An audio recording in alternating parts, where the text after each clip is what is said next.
Hey everyone, and welcome to the Dedollarize News Deep Dive. I'm your host, Jack Razor McCade, and as always, I have my lovely assistant, Mel, in the studio with me. Today we're going to be going over a couple of new topics, things that are happening within the banking system. This one happened and a lot of people didn't even really notice it, so bringing it to light what's going on with Bank of America, FedMail system, and how they relate to each other. Bank of America thing. People waking up to $0 in their accounts.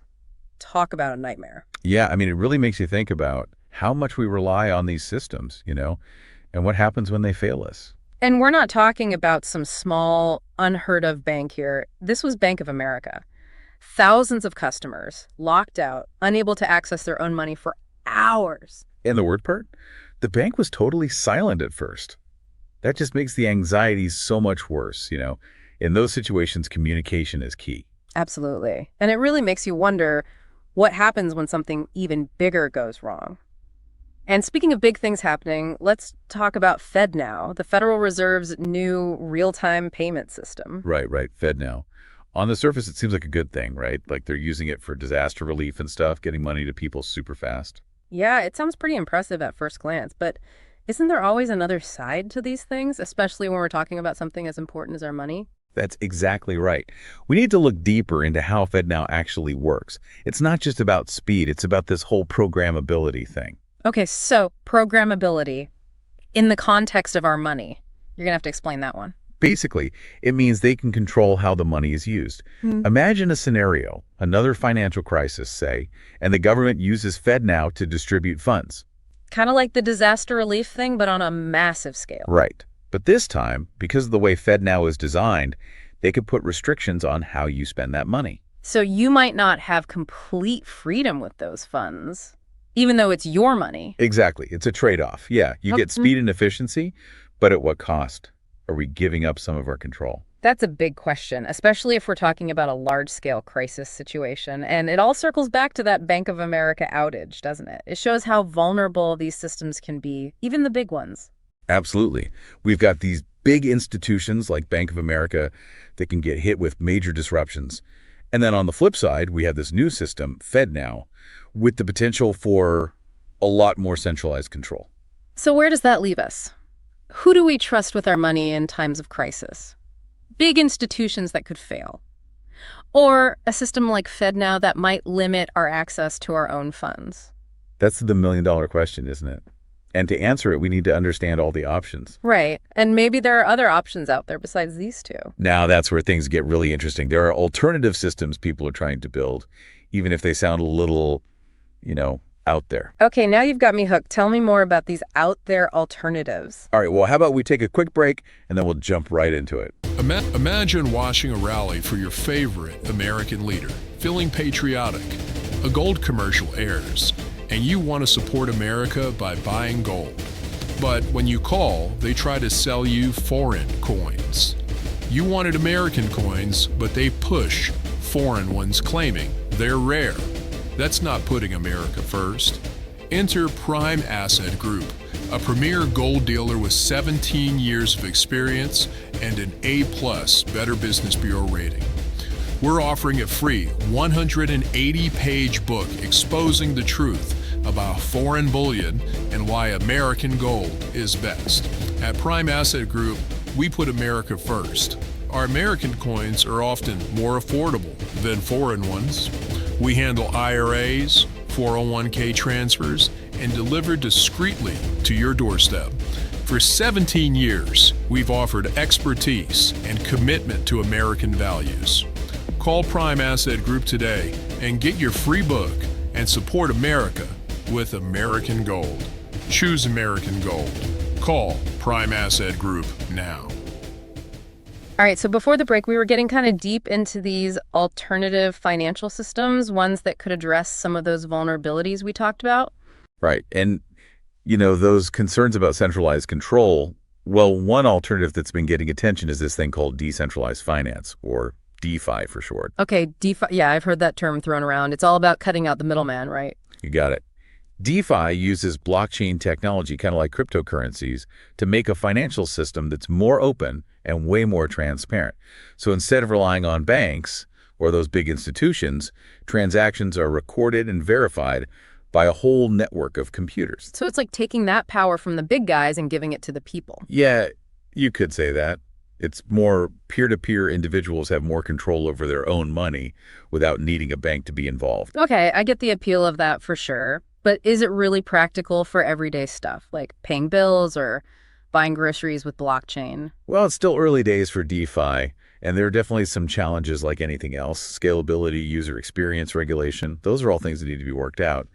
But it's definitely changing fast and could be a game changer for traditional finance. Okay, so that's DeFi.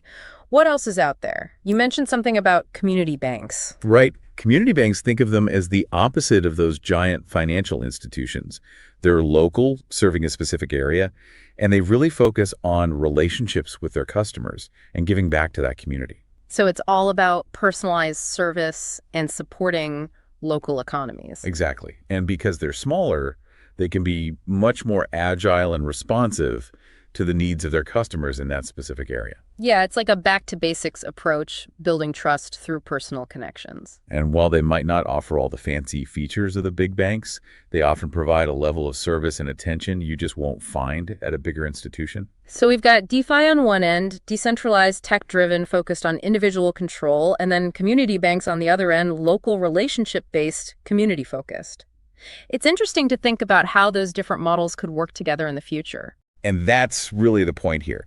It's not about saying one is better than the other. It's about understanding all the options and making choices that make sense for you and your own values. Because at the end of the day, it's your money, your financial well-being. But I'll admit, thinking about all these alternative systems can feel overwhelming, especially when we're still trying to wrap our heads around how vulnerable the systems we use every day actually are. I hear you. And that's why it's so important to approach all of this with a clear head. It's not about fear-mongering. It's about being empowered and understanding what you can do to protect yourself. Okay, I like that. So knowing all that, what are some things we can do to feel more financially secure today, no matter what system we choose to use? That's the million-dollar question, right? How do we actually protect ourselves? But hey, at least there are things we can do, right? No matter what happens with the whole future of money thing. Absolutely. And it starts with taking control and diversifying. You know that old saying, don't put all your eggs in one basket. Right. It applies to your money, too. Yeah. Okay, so diversification. And not just with investments, although that's important, too. The article we talked about actually had some good advice for this. Oh, yeah. One of the simplest things is to spread your savings around. Use multiple accounts, different banks even. So not just relying on one single institution for everything. Exactly. Think of it like a safety net. If something happens at one bank, your whole financial life doesn't fall apart. You've got backups. Makes sense. And you know what else makes sense? This piece of advice from the article kind of surprised me. It's like really old school, but... Let me guess you're talking about keeping some cash on hand. You got it. Seems kind of funny in this digital world, doesn't it? But maybe it's not such a bad idea after all. Not at all. Remember what we were talking about with that Bank of America outage?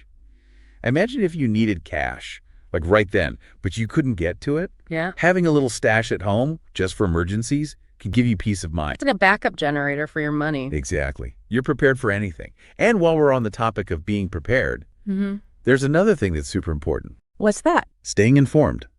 Don't just blindly trust the system. Keep up with the financial news, understand the trends, and watch out for any red flags. Knowledge is power, especially with your money. Well, that's what we're here for, right? To help everyone stay informed.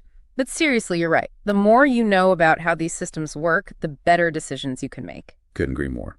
So, as we wrap up this deep dive into the world of finance, I think the main takeaway here is that our financial systems, even though they seem convenient, they aren't perfect. Things can go wrong. Absolutely.